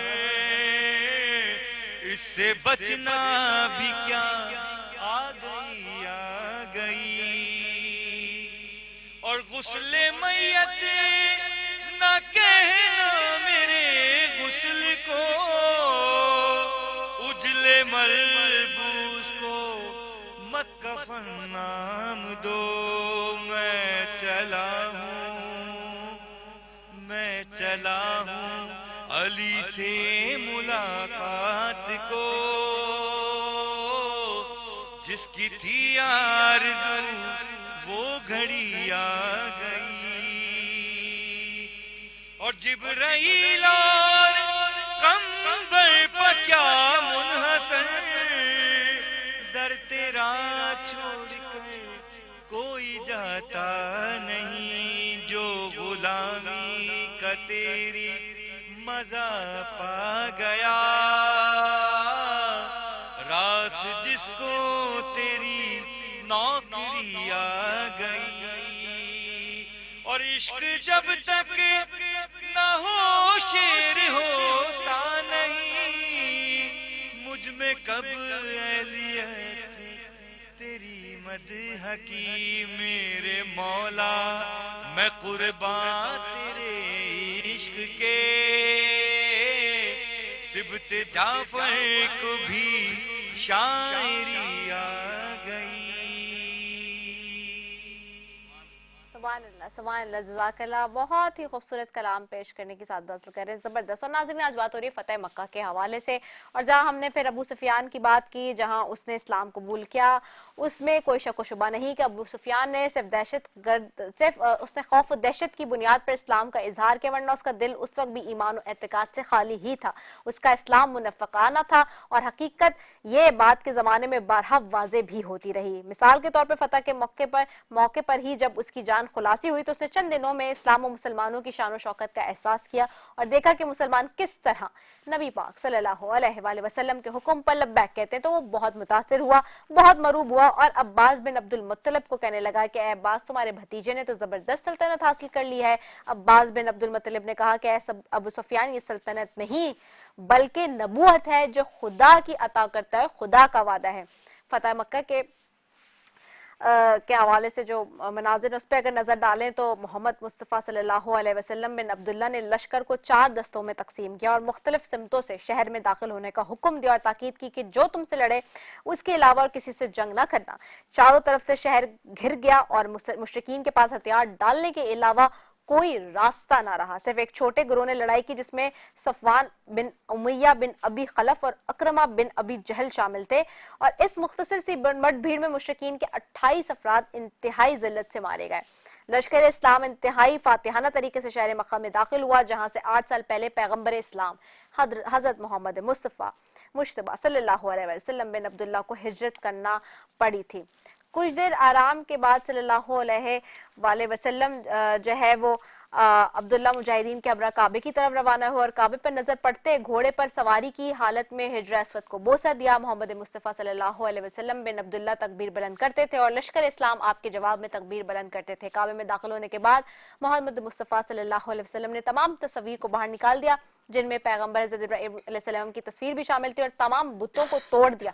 बुतों को तोड़ने के लिए मोहम्मद सल्लल्लाहु अलैहि वसल्लम बिन अब्दुल्ला ने इब्राहिम जवान अली इब्न अबी तालिब को अपने मुबारक कांधों पर सवार किया और उन्हें कुल्हाड़े से काबे में मौजूद बुतों को सर निगू करना शुरू कर दिया। और इस दौरान आप सल्लल्लाहु अलैहि वसल्लम भी अपने हाथों से बुत तोड़ते रहे, यहाँ तक कि काबा को शिर्क की तमाम अलामतों से पाक कर दिया गया। मुख्तलिफ मोरखीन ने लिखा है कि फतेह मक्का के मौके पर मुसलमानों में एक तबका वजूद में आया जिसे तुल्का कहा जाने लगा। तुल्का यानी आजाद शुदा लोग जिसको कहते हैं, ऐसा शख्स जो काबू में आ गया हो, पकड़ा जा चुका हो या गिरफ्तार किया जा चुका हो लेकिन उसे बेवजह छोड़ दिया गया हो। और इस्तिलाह में तलका उन अशखास के लिए इस्तेमाल होता है जो फतह मक्का के बाद ईमान लाए, मसलन जुबैर बिन मुतइम और अक्रमा बिन अबू जहल, इताब बिन असीद, सफ़ान बिन उमैया, मुतिह बिन असूद और हकीम बिन हजाम, हारिस बिन हशाम और हकम बिन अबी अल-आस को दीगर अहले मक्का जो उस शहर के फतह हो जाने के बाद दीन इस्लाम में दाखिल हुए और रसूल अकरम सल्लल्लाहु अलैहि वसल्लम ने कमाल मेहरबानी शफकत से उन्हें आजाद कर दिया था। हालांकि वो लोग मुस्तहक मवाख़ज़ा और सजा थे, लेकिन नबी पाक सल्लल्लाहु अलैहि वसल्लम ने उन्हें अमान बख्शी और कुछ बास पुर्स न की। वो लोग थे जो पैगंबर इस्लाम के शदीद मुखालिफ थे और फतह मक्का के बाद बहराए मुसलमान हुए। नबी अकरम ने इज़राए लत्फ़ करम उनसे बास पुर्स न की और उन्हें तलका यानी आजाद शुदा कहा। हिंद बिन उतबा भी तलका में शामिल थी जो हाकिम शाम माविया की वालिदा थी। इसने अहद की जंग में हजरत हमजा बिन अब्दुल मुत्तलिब का पेट फाड़कर उनके जिगर को अपने दांतों से काट डाला था। उसने अपना चेहरा ढांप लिया और दूसरी औरतों के साथ पैगंबर खुदा सल्लल्लाहु अलैहि वसल्लम से बैत की और फिर मुसलमान हो गई। तो ये फतह मक्का का पूरा वाकया, बस इसको समअप करेंगे, अपने उलमा की तरफ जाएंगे। जी मुफ्ती नुमान साहब, मैं चाहूंगी बस इसको जल्दी से क्विकली 2 मिनट में समअप करें कि टाइम कम है। जी आप अलैहिस्सलाम ने शहर मक्का से मुताल्लिक अपनी अहादीस मुबारका के अंदर भी बयान किया, और जिस टाइम आप अलैहिस्सलाम रवाना हो रहे थे मदीना पाक की तरफ, तो बैतुल्लाह शरीफ देखकर भी आप अलैहिस्सलाम के अल्फाज यही थे कि ये इतना अजीम शहर मक्का है, ये मेरा मस्कन है, मेरी यहाँ जाए पैदाइश है, मेरे आबा अजदाद यहाँ रहते हैं। अगर ये लोग मुझे मजबूर ना करते, इतना तो इस्लाम को मुसलमानों को तंग ना करते, तो मैं ये शहर मक्का तुझे छोड़कर कभी नहीं जाता। ये आप अलैहिस्सलाम की अटैचमेंट थी इस शहर मक्का से। दूसरा, इसी शहर मक्का से मुतालिक परवरदिगार ने बताया इन्ना अव्वला बैतियुम वुदिया लिन्नासी लल्लज़ी बिबक्कता, कि अल्लाह ताला ने सबसे पहला घर अपनी इबादत के लिए जो शहर मक्का में बनाया वो भी खाने काबा। फिर इसी शहर मक्का की बात आती है सूरह 3 के अंदर, वत्तीन वज़्ज़ैतून वतूर सीनीन वहाज़ल बलदिल अमीन, और ये वो शहर मक्का है जो अमान देता है, सुकून देता है, अमन देता है, पीस देता है लोगों के लिए। तो इतनी अटैचमेंट आप अलैहिस्सलाम की शहर मक्का से थी तो वो किसी सूरत इसको छोड़ना नहीं चाहते थे। लेकिन जब रब ताला का हुक्म आ गया, आप अलैहिस्सलाम ने लब्बैक किया और हिजरत हुई मक्का से मदीना की तरफ। उसके बाद आप अलैहिस्सलाम एक दफ़ा लौटे, फिर वो फतह मक्का का ही दिन था, क्योंकि इस बात को परवरदिगार ने कुरान में डिस्कस किया। सूरह कसस की आयत नंबर 85 के अंदर अल्लाह ताला ने बताया, इन्नल्लज़ी फ़रदा अलैकल कुरान लराद्दका इला मआद, कि वो परवरदिगार जिसने तुम पर कुरान फ़र्ज़ किया और तुम्हें वापस लौटा दिया उसी जगह पर जहाँ पर तुम थे। तो यहाँ से मुफस्सिरीन ने माद की एक मीनिंग ये भी ली है कि परवरदिगार ने दोबारा वो शहर मक्का आपके ही हाथ में दे दिया, आपको ही उसी शहर मक्का का हाकिम बना दिया। और ये मामला हुआ फ़तेह मक्का के दिन, जो कि आज 20 रमज़ान मुबारक का दिन है। तो हमें चाहिए कि इन अय्याम को याद रखें, इनकी डिस्कशन अपनी जनरेशन के आगे करें और इन फ़ज़ाइल और अहमियत को लोगों के आगे बयान कर कर इनकी अहमियत को जानें कि ये इस्लाम हमें किस तरीके से मिला और किस तरीके से आप अलैहिस्सलाम, उनके असहाब, उनके अहले बैत ने कुर्बानियाँ देकर ये शजर इस्लाम इतना तनावर किया और आज दीन की बरकतें हमें हासिल हैं। और ये रमज़ान मुबारक की अहमियत और फ़तेह मक्का की अहमियत हम सबको अपने जहन में रखनी चाहिए और हर वक्त परवरदिगार से इस्तग़फ़ार करते रहना चाहिए कि मग़फ़िरत का आज आशरी की आखिरी डेट है और ये आखिरी लम्हात हैं। हम सबको चाहिए कि इन सब के लिए भी दुआ करें और मुसलमानों के लिए भी दुआ करें। बेशक, बिल्कुल ऐसा ही है। अल्लामा अतहर हसन मशहदी साहब, मुख्तसरन ये देखें, बनु हाशिम एक अच्छे कैफियत से मक्के में रहा करते थे और सरदारों के भी सरदार थे। उमैया एक आज़ाद शख्स था और यतीम था, उसको पाला था, वहीं से बनु उमैया की नस्ल निकली। और जो आपने तुलाका का जिक्र किया, ये बहुत अच्छी बात है, ये रह गई थी इस एक्साइटमेंट के अंदर कि फतह मक्का के बाद से उमैया से लेके जितने आपने नाम लिए सब जो थे आज़ाद करदा गुलाम कहलाए गए। अच्छा, कुछ घराने ऐसे थे, तफसील में नहीं जा रहा मैं, कि उनको ये बात बड़ी चुभने लगी और महसूस हुई उनको, तो उन्होंने मक्के से अपनी तर्क सुकूनत कर ली, शाम में चले गए और शाम में जाकर के वहाँ बात हो गए और फिर वहाँ उन्होंने साजिशें भी की और फिर शाम की हुकूमत भी हासिल की। बड़े मसाइल हैं, लेकिन ये बात तय है, ये बात तय है कि चूंकि खौफ की वजह से बहुत से लोग आए तो वो कुछ तो रसूल की सीरत को अपना करके रसूल के साथ हो गए, कुछ मुखालिफी रहे और वो मुखालफतें आज तक रही। परवरदिगार फतह मक्का, रसूल खुदा, अमीर कायनात, असहाब वफा, सब की बरकत से मेरे मालिक इस रमज़ान को हमारे लिए मोहतरम बना। हम सबको सीरत पे जैसा तू चाहता है चलने की तौफीक अता फरमा। पाकिस्तान के दुश्मनों को नीस्त नाबूद फरमा। आमीन। हम सब के जो इंसानियत के दुश्मन हैं, इस्लाम के दुश्मन हैं, जो पाकिस्तान के दुश्मन हैं, इनको नीस्त नाबूद बना दे।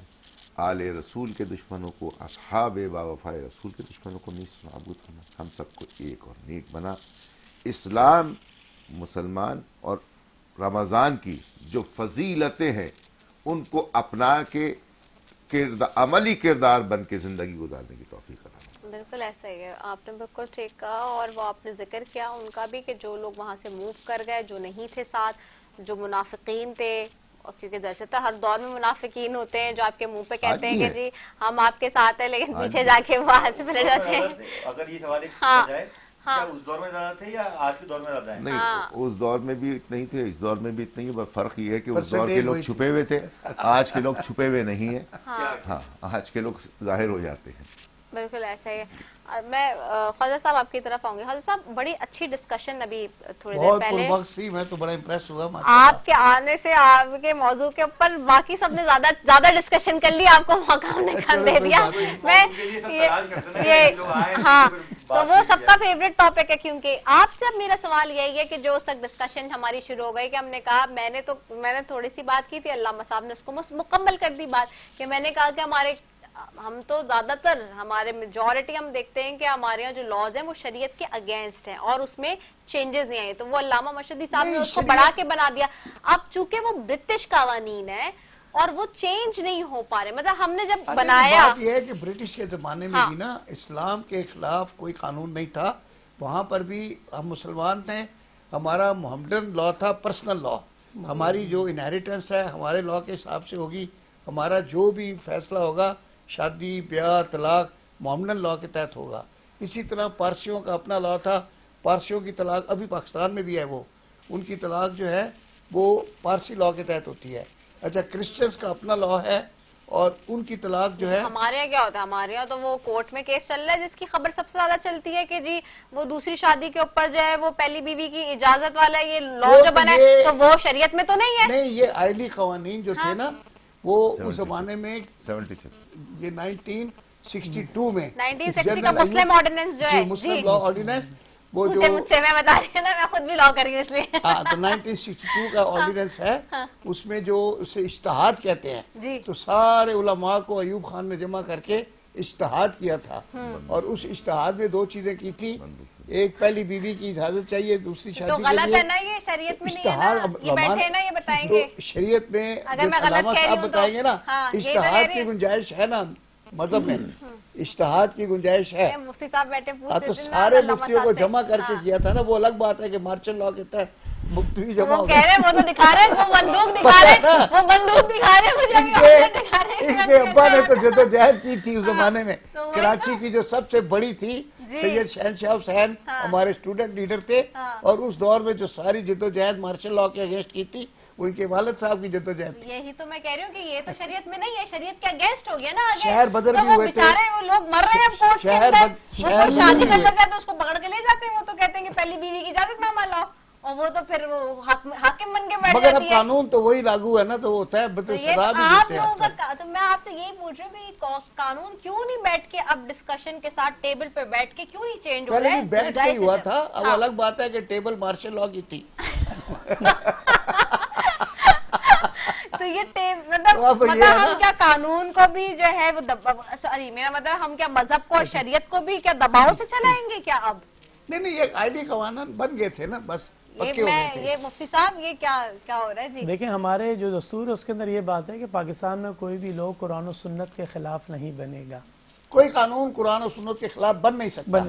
और हमारा ये जो शरीयत कोर्ट रखा हुआ है, इन्होंने सारे कवानीन को एग्जामिन किया है और जो भी कोई रिपग्नेंट टू इस्लाम था उस कानून को खत्म कर दिया। तो सर अब ये कलर क्यों कर नहीं हो दिया। रहा है? ये है इस पे लोग कवायद। पूछते ये हैं। इज्तिहाद के बाद बना है है। कवाकिब नजर आते कुछ हैं। नजर आते हैं, कुछ हाँ, ये- देते हैं धोखा, बाजीगर ये खुला हमारे पास आती है कोर्ट्स के पास से कि कोई शरई मसला आता है तो वो पूरी फाइल आ जाती है, हम उस पर अपनी ओपिनियन देते हैं, फिर उसके मुताबिक फैसला होता है। जैसे भाई ने कहा था कि मोहम्मद लॉ ये मखसूस चीजों पर लागू हो रहा है।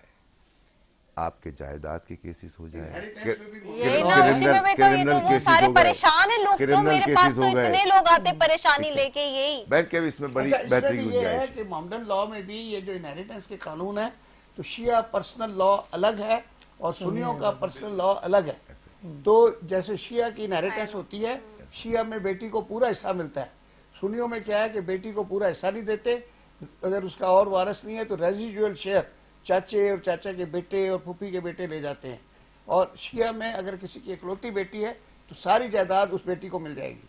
तो ये हमारे, मैंने खुद कराया है। जी बिल्कुल। हाँ, अकेली लड़की थी, बोर्ड बेसन के ऊपर था जी, जी। अपार्टमेंट, जी, जी। उसी को लेके दिया। जी उसके पेरेंट्स शिया थे। जी। तो ये लेकिन जहाँ अब इन्होंने तो इंसाफ किया है। नहीं, आप नहीं, ये तो ये- बहुत ये- अच्छी ये- बात है ना, ये तो ये appreciate- ये तो हमेशा जिगर से- वाले लोगों की बात है, वही जिगर वाले लोगों की बात है जो कर रही है। और मैं भी अगर ये इनिशिएट कर रही हूँ या बैठ के इतना खतरनाक मामला, तो जिगर है तो बात कर रही हूँ, लेकिन लोग आते हैं और बताते हैं कि देखें, और कोई मासूम आदमी के खिलाफ चला जाए, मतलब उसके साथ नहीं, तो वहाँ नाइंसाफी हो जाए, उसके साथ जुल्म हो जाए, गलत है ये। क्लेम करना चाहिए वहां पे कि हमारा जो है we are subject to Shia Muslim law. आप हमारा केस हमारे कानून के तहत चलाएं तो अदालत बाउंड है। आप अगर शिया हैं तो आपको उसी हिसाब से चलाएंगे, आपको इनहेरिटेंस शिया लॉ के तहत मिलेगी, डिनाई नहीं हो सकती। अच्छा, ये तो इनहेरिटेंस में अगेन वही वाली बात पर आ गई कि ये चीज क्यों नहीं हमारे यहाँ तब्दील अब हो शादी रही। जो है ना, शादी वो- वाला के वो परमिशन तो है ही नहीं, अब वो कुरान शिया में तो नहीं है, उलमा ने शरीयत तो में मुत्ता नहीं को है। फिर लीगलाइज करने की कोशिश नहीं की, लेकिन वो सऊदी अरब वालों ने कर ली। उन्होंने क्या बदल दिया, मस्यार उसका नाम बदल दिया। मुत्ता तो वहां भी राइज हो गया, लेकिन वो शहजादों के लिए हुआ, गरीब आदमी तो वहां भी वो नहीं कर देखिए, सकता। कोई कुछ भी करता रहे, कुरान और अच्छा, आप क्या कह रही हैं? वो कुरान और शहजादे सुन्नत का- से निकल के कोई कुछ भी करता रहे, उसका तो मुसलमान अच्छा, से इससे मुसलमान पता से चल कोई रही- ताल्लुक नहीं है, मैं समझती क्या हूँ। कह रही हैं? क्या बात कराना नहीं, मैं तो पूछ रही हूँ कि ये क्या चाह रही है कानून कि कहता दूसरी है। इजाजत बना कर दे। मना कर दिया जाए? वो तो नहीं, कानून नहीं, ये मैं तो कहता है यही कह रही 4 इजाजत शादियां तो- की जा सकती हाँ। हैं एक वक्त में, हाँ, मैं तो और हाँ, ये मगर बीवी की इजाजत लाजिम से। रहेगा, जी लाजिम रहेगा, हमेशा के लिए लाजिम रहेगा। जिल्ला क्लिप ना करिए। तो सही है ना, तो इसमें कट जाए तो क्या हो गया, तो वो सही बात करेंगे ना, वो किसी की ख्वाहिश पे नहीं बात कर रहे। हमारी ट्रांसमिशन से हम किसी की ख्वाहिश पे बात नहीं करेंगे, हम वो बात करेंगे जो कुरान और सुन्नत कह रहा है, जो मेरा खुदा कह रहा है, जो मेरा रसूल कह रहा है, वही फाइनल बात है, किसी की उससे नहीं करेंगे। और अल्लामा साहब ने सही फरमाया कि 4 की इजाजत है, 4 का कोरम पूरा होना चाहिए। जिसके पास 3 है तो वो गुनाहगार है। नहीं, गुनाहगार नहीं है, गुनाहगार नहीं है, ये पूरी बात वो कुरान की आयत है ना, वो कुफरान है। सूरह निसा के अंदर है। तारिक मसूद साहब बहुत अच्छा इस बारे में बात करते हैं, बहुत अच्छी बात करते हैं। वो कुफरान नेमत कर रहा है, अल्लाह ने उसको नेमत दी है। वो और बात, उसको 4 की इजाजत है और 3 करके बैठा है, वो कुफरान नेमत कर रहा है। ख्वाजा साहब के साथ एक बीवी के साथ तो मतलब अदल कर नहीं पा रहे, और 4 के साथ कैसे वो तो आज की महंगाई में एक भी बहुत मुश्किल है, ये बात सही है। एक के भी हो जाए तो बहुत है। सर बहुत शुक्रिया। बहुत आप कोई शुक्रिया, पैगाम मजा आ देना गया। चाहेंगे ख्वाजा साहब आज हमारे ट्रांसमिशन से, कोई पैगाम देना चाहेंगे आप? बस माशाल्लाह, बस जी जी, क्या कहेंगे जी? बस प्यार मोहब्बत से जी। रहें, 4 शादियां करें या 1 करें, जी जो भी बीवी हो उसके हकूक पूरे करें। बिल्कुल, अगर 4 पूरी हैं तो 4 के हकूक पूरे करें, करें। अगर दम है तो 4 को रखो, बिल्कुल। नहीं है तो फिर 1 के हकूक पूरे करो, उससे भी माफी मांग के रहो। जी ठीक है। ठीक है, अच्छा मैं चाहूंगी मुफ्ती साहब, अल्लामा साहब दुआ करा लीजिए, टाइम हो गया। दुआ कर। औज़ुबिल्लाहि मिनश्शैतानिर्रजीम, बिस्मिल्लाहिर्रहमानिर्रहीम। परवरदिगार हमारी इस इबादत को अपनी बारगाह में कबूल फरमा, आमीन। जितने गुज़िश्तगान हैं सबकी मग़फ़िरत फरमा, जिंदों पे रहम फरमा, उम्मत मुस्लिमा को एक और नेक बना। परवरदिगार उम्मत मुस्लिमा, परवरदिगार रसूल खुदा ने कहा कि एक बदन की मानिंद है, इसको एक बदन की मानिंद बना दे। अल्लाहु अकबर, आमीन। कहीं अगर जुल्म हो रहा है, हम सबको मिल के उस जुल्म के खिलाफ जद्दोजहद करने की, अमली जद्दोजहद करने की तौफीक अता फरमा दे। पाकिस्तान की हिफाजत फरमा, पाकिस्तानियों की हिफाजत फरमा, इसमें रहने वाली तमाम इकाइयों को एक और नेक बना, पाकिस्तानी बना। हम सब मुसलमानों को, हम सब मोमिनीन को आले मोहम्मद की सीरत पे, असहाब बावफा की मोहम्मद की सीरत पे चलने की तौफीक अता फरमा। तमाम बरकतें रमज़ान की, नेमतें, रहमतें कबूल करने की और इसको अपने अमल से जाहिर करने की तौफीक अता फरमा। रब्बना आतीना फिद दुनिया हसनतम व फिल आखिरति हसना। K21 की टीम को मुबारकबाद। इस चैनल को दिन दुगनी रात चौगनी तरक्की अता फरमा। आमीन लाही आमीन या रब्बुल आलमीन। और रब ताला से यही दुआ है कि हम सब की इन हाजात को और दुआओं को कबूल मंजूर फरमाए। और ट्रांसमिशन का सिलसिला चूँकि ख़त्म हो रहा है, इसी कलाम के साथ हसन भाई हमारे साथ मौजूद हैं, तो उनकी मौजूदगी होते हुए हम उन्हीं के कलाम से ट्रांसमिशन के इख्तिताम की तरफ जाएंगे। ज़िंदगी रही तो कल आपसे फिर एक मरतबा फिर मुलाकात होगी। अस्सलाम वालेकुम व रहमतुल्लाहि व बरकातुहू। मांगता हूँ अता मांगता हूँ, इलाही मैं तुझसे दुआ मांगता हूँ। अता कर तू शाने करीमी का सदका, अता कर दे शाने रहीमी का सदका। न मांगूंगा तुझसे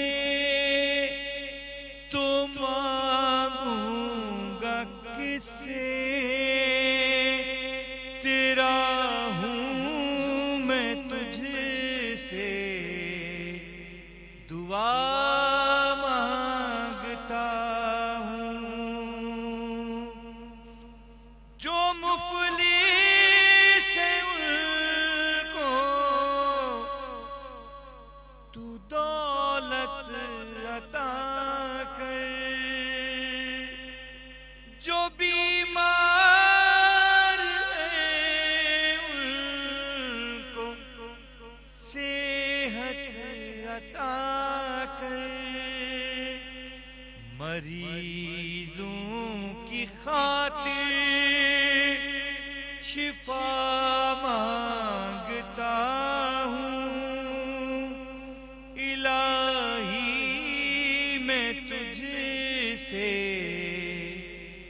वाह